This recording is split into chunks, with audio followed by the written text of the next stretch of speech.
وَلَقَدْ يَسَّرْنَا الْقُرْآنَ لِلذِّكْرِ فَهَلْ مِن مُّدَّكِرٍ۔ بسم اللہ الرحمن الرحیم۔ السلام علیکم ورحمۃ اللہ وبرکاتہ۔ قرآن ٹپس سیریز کا یہ پہلا کویسچن ہے جو ایک بیٹی نے لکھا ہے۔ انہوں نے کہا ہے کہ تلاوت قرآن مجید کے لیے جو قواعد پڑھائے جاتے ہیں وہ بہت مشکل ہیں۔ دوسرا انہوں نے لکھا ہے کہ میرا تلفظ ابھی تک ٹھیک نہیں ہو پا رہا ہے۔ مجھے تجوید پڑھتے ہوئے 2 سال سے زائد کا عرصہ ہو چکا ہے، اور میں نے جب بھی کسی قاری صاحب کو سنایا تو ہر ایک نے میرے مخارج اور صفات کی غلطیاں نکالی ہیں۔ میں مایوس ہو چکی ہوں اور اب قرآن پڑھنا چھوڑ رہی ہوں، کیونکہ کئی ایک کتابوں اور مولانا حضرات سے سنا ہے کہ قرآن مجید کو تجوید کے مطابق پڑھنا فرض اور واجب ہے، وگرنہ معانی بدل جاتے ہیں اور ثواب کی جگہ گناہ ہوتا ہے۔ تو میں غلط قرآن پڑھ کر کیوں گناہ گار بنوں؟ مجھے کیا کرنا چاہیے؟ کائنڈلی اس کا جواب دیجیے گا۔ جی بیٹا، قرآن مجید تو بہت آسان ہے۔ اللہ سبحانہ و تعالی نے فرمایا وَلَقَدْ يَسَّرْنَا الْقُرْآنَ لِلذِّكْرِ فَهَلْ مِن مُّدَّكِرٍ، کہ ہم نے قرآن کو آسان کر دیا ہے نصیحت حاصل کرنے کے لیے۔ قرآن کا سمجھنا تو آسان اللہ سبحانہ و تعالی نے کیا، تو یقیناً اس کا پڑھنا بھی تو آسان ہوگا نا۔ یہ تو نہیں ممکن کہ اس کا پڑھنا مشکل ہو اور اس کا سمجھنا آسان ہو۔ تو اس لیے اللہ سبحانہ و تعالی کی بات سچی ہے کہ قرآن آسان کر کے نازل کیا گیا ہے، اور اس آیت کو اللہ سبحانہ و تعالی نے قرآن مجید میں 4 مرتبہ نازل کیا ہے۔ اور اللہ سے زیادہ سچی بات کہنے والا کون ہے؟ خود ہی اللہ تعالی فرما رہے ہیں وَمَنْ أَصْدَقُ مِنَ اللَّهِ حَدِيثًا، اور اللہ سے زیادہ سچی بات کس کی ہے؟ اچھا، قرآن مجید پڑھنے سے متعلق، تلاوت کرنے سے متعلق میں بات کر رہا ہوں۔ جتنے بھی قواعد ہیں وہ سارے اردو زبان کے قاعدے ہیں۔ یعنی آپ نے مجھے میسیج لکھا تو اردو میں لکھا، اس کا مطلب یہ ہوا کہ آپ کو اردو زبان کے اوپر اتنی مہارت حاصل ہے کہ آپ اردو لکھ سکتے ہیں اور پڑھ سکتے ہیں۔ تو دیکھیے گا اردو کے جو قواعد ہیں، پہلا قاعدہ اردو زبان کا کیا ہوتا ہے؟ زبر زیر پیش کا، اور یہی عربی کا قاعدہ ہے۔ یعنی اردو میں دیکھیے گا نصیحت، نون زبر نا تو نصیحت، امانت یہ زبر ہے، با زبر با، تا زبر تا۔ اسی طرح زیر کی مثالیں ہیں میم زیر می، مثال، دال زیر دی، دیانت، دال پیش دو، دعا۔ تو یہ زبر زیر پیش کا قاعدہ ہے جو اردو زبان کا قاعدہ ہے، اور یہی قرآن مجید پڑھنے کا پہلا قاعدہ ہے، زبر زیر پیش کا قاعدہ۔ اب یہ دیکھیے گا، یہ ہے با زبر با، تا زبر تا، ثا زبر تا، ع ب دا، عبد، امر، امر، مرج، مرج۔ ابھی صرف 1 منٹ ہی ہوا ہے، ہمیں 1 منٹ بھی نہیں ہوا، صرف زبر کا قاعدہ پڑھا تو میں قرآن مجید کے الفاظ پڑھ رہا ہوں۔ اسی طرح اگلا قاعدہ دیکھیے گا، با زیر بی، تا زیر تی، ثا زیر سی، بیتی سی۔ تو اسی طرح ای بیلی، یلیج، سفیہ، سفیہ، حسیب، حسیب۔ اور اس کے بعد پیش کا قاعدہ ہے رسولو، یعنی با پیش بو، تا پیش تو، ثا پیش سو، بو تو سو۔ تو اسی طرح قرآن مجید کے الفاظ ہیں رسولو، رسولو، ربوع، ربوع، سبولا، سبولا۔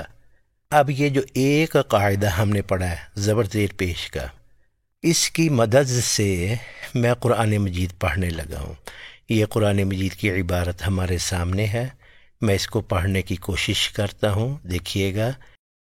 اعوذ باللہ من الشیطان الرجیم وَإِذَا، ذال زبر ذا، میں نے آگے الف نہیں پڑھا کیونکہ ابھی مجھے اس قاعدے کا معلوم ہی نہیں ہے، مجھے تو صرف زبر زیر پیش کے قاعدہ کا تعارف ہے نا، تو اس کی مدد سے میں قرآن مجید پڑھ رہا ہوں۔ اسی طرح قی لا لا ہو لا تو سی دو، دے سبحان اللہ کہ قرآن مجید کی طرف ہم چل پڑے ہیں۔ اچھا، اب اس کے بعد دوسرا قاعدہ کیا ہوتا ہے، اور یہ بھی اردو زبان کا قاعدہ ہے، یہ دیکھیے گا، یہ لکھا ہوا ہے پانی، اگر میں اس کا الف ہٹا دوں تو یہ بن جائے گا پنی۔ ایسے ہی کھانا، اگر میں اس کا الف ہٹا دوں گا تو یہ بن جائے گا کھنا۔ اسی طرح بات تو یہ بن گیا بت۔ یعنی قرآن مجید کا بھی یہی قاعدہ ہے کہ با زبر با چھوٹی آواز ہے، لیکن اس کے بعد الف آ جائے گا تو آواز لمبی ہو جاتی ہے۔ ایسے ہی یہ قرآن مجید کی مثالیں دیکھیے گا، قال لام زبر لا، اور اگلا ہے قولا، اراد اراد۔ اچھا جی، اس کے بعد پھر یہ اردو کے الفاظ پڑھیے گا، یہ ہے پینا، اگر میں یہ یا ہٹا دوں تو یہ بن جائے گا پینا۔ نیند، اگر یا ہٹا دوں تو نیند۔ غریب تو غریب۔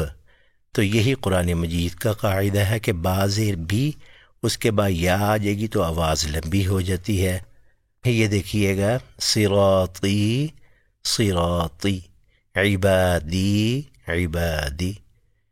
اسی طرح یہ اردو کے الفاظ پڑھیے گا، سورج، اگر میں واو ہٹا دوں گا تو یہ بن جائے گا سورج۔ لوٹ، واو ہٹا دوں گا تو بن جائے گا لٹ۔ بھوک، واو ہٹا دوں گا تو بن جائے گا بھوک۔ یہی قرآن مجید کا قاعدہ ہے کہ با پیش بو، لیکن اگر آگے واو آ گیا تو بو، تھوڑی سی آواز لمبی ہو جاتی ہے۔ یعنی اردو زبان جب میں آپ سے بات کر رہا ہوں نا، اس میں کئی سو، ابھی مجھے اگر 3-4 منٹ ہوئے نا بات کرتے ہوئے، تو کئی سو حروف مدہ آ کے جا چکے ہوں گے۔ جیسے یہ میں نے 3 فقرات لکھے ہیں آپ کے سامنے، اردو زبان میں جب گفتگو کی جا رہی ہوتی ہے تو بے شمار حروف مدہ کی ادائیگی ہو رہی ہوتی ہے۔ اس میں جتنے بھی ریڈ کلر کے حروف دکھائے گئے ہیں نا، یہ سارے ہی حروف مدہ ہیں جو اردو زبان کے اندر ہیں، تو یہی قرآن مجید کے اندر ہے۔ اچھا، اب ایک چھوٹی سی بات، وہ یہ ہے کہ جیسے ہے نا با الف با، تا الف تا، با یا زیر بی، تا یا زیر تی، با واپش بو، تا واپش تو، یہ جو 3 حروف مدہ ہیں نا، ان کو کھڑی زبر کھڑی زیر اور الٹے پیش کے ساتھ بھی لکھ سکتے ہیں۔ جیسے آپ کے سامنے مثال ہے، با الف با از ایکول ٹو با کھڑی زبر با۔ یہ نیچے قرآن مجید کی مثال دیکھیے گا، قال، اور یہ بھی قال، یہ میم الف ما ہے اور یہ میم کھڑی زبر ما ہے۔ میری مرضی ہے کہ میں اس کو الف مدہ کے ساتھ لکھ دوں یا کھڑی زبر کے ساتھ لکھ دوں، دونوں کو ایک جتنا ہی لمبا کر کے ادا کرنا ہے، چنانچہ یہ بھی مالکی اور وہ بھی مالکی۔ اچھا، یہ کھڑی زبر بھی اردو زبان کا قاعدہ ہے۔ یہ دیکھیے گا مثالیں، مثلا معنا، حتی، آلہ، اعلی، مولا، اور سب سے خوبصورت نام اللہ، یہ بھی کھڑی زبر کے ساتھ لکھا جاتا ہے نا۔ تو اب ہم نے صرف 2 قاعدے پڑھے ہیں، نمبر 1 زبر زیر پیش کا قاعدہ، نمبر 2 حروف مدہ کا قاعدہ۔ ان 2 کی مدد سے اب میں قرآن مجید پڑھنے کی کوشش کرتا ہوں۔ یہ دیکھیے گا، وَإِذَا قِيلَ لَهُ، ہم نہیں میں پڑھ رہا کیونکہ میں نے ابھی تک جزم کا قاعدہ نہیں نا پڑھا، تو اسی لیے لا تو سی دو فی آغی قالو۔ اچھا، 2 قاعدے پڑھنے کی دیر ہے تو میں کافی حد تک نا قرآن مجید پڑھ گیا ہوں۔ اچھا، اب یہاں پہ میں مزید 2 قاعدے پڑھ لوں نا، جزم کا اور شد کا، اور یہ بھی سبحان اللہ اردو زبان کے قاعدے ہیں۔ دیکھیے گا ذرا، آفس کی طرف سے اشارہ ہو رہا ہے کہ کلاس لمبی ہو رہی ہے، تو ہمارا جو خیال ہے وہ یہ ہے کہ انتہائی مختصر سی ویڈیوز بنانی ہیں، تو یہ تقریباً 5 منٹ سے زائد کی ویڈیو ہم نہیں بنائیں گے نا انشاءاللہ تعالی۔ تو باقی کے جو آپ کے قرآن مجید پڑھنے کے جتنے بھی قواعد ہیں ان کا تعارف، اور دوسرا مسئلہ تھا آپ کا تلفظ کا مسئلہ۔ تو انشاءاللہ تعالی تیسرے شارٹ ویڈیو کے اندر اس کا بھی ذکر آئے گا کہ کتنا آسان ہے قرآن مجید کو صحیح تلفظ کے ساتھ پڑھنا۔ اگر آپ میں سے کسی نے کوئی کویسچن پوچھنا ہو تو وہ اس واٹس ایپ نمبر کے اوپر اپنا آڈیو میسیج کر سکتا ہے، لکھ کے بھی میسیج کر سکتا ہے۔ اسی طرح ڈسکرپشن میں دیے گئے لنک پر اگر کلک کریں گے نا تو اسی واٹس ایپ نمبر سے آپ کو میسیج آئے گا، تو وہاں پہ بھی آپ جو ہے اپنا آڈیو میسیج ریکارڈ کروا سکتے ہیں۔ جزاک اللہ تعالی خیر الجزاء۔ سبحانک اللہم ربنا وبحمدک، اشہد ان لا الہ الا انت، استغفرک واتوب الیک۔